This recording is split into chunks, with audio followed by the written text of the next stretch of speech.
There's an old trick in Major League Baseball when you're playing a fast team. They have a lot of guys who steal bases. You water the base paths until they turn into mud.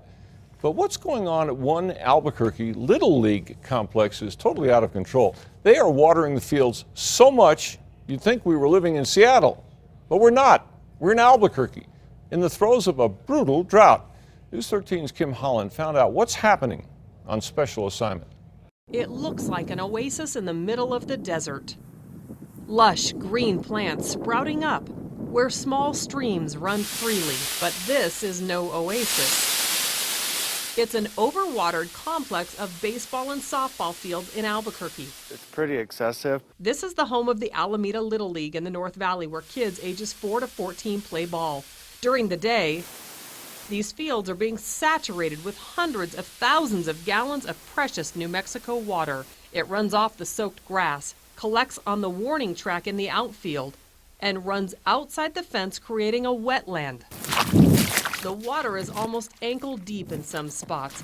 It then overflows into the street where it pools up and finally dumps into the storm drain. So who's responsible for the watering here?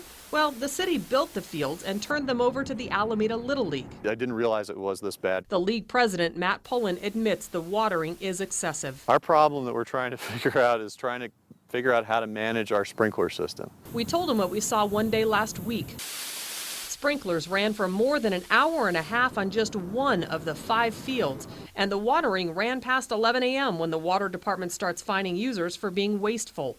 People who work nearby say this happens almost daily. I don't know if the city's doing anything on fining them, or because I know if I had water going down my gutter, I'd be fine. We pulled the numbers. The Alameda Little League used 1.5 million gallons of water in May. Compare that to the similar-sized Paradise Hills Little League, which used 578,000 gallons of water in May.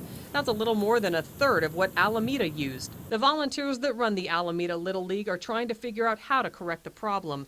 Pullen says they've been battling unpredictable sprinklers ever since city contractors built this new junior field and tied those 40 sprinklers into the existing system about a month ago. We feel like we get it figured out, and it seems to work for a couple days, and then it doesn't.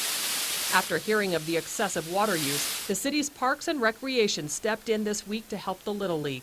Crews found a main water line problem that's being fixed. The league hopes now the problem is solved. On special assignment, Kim Holland, KRQE News 13.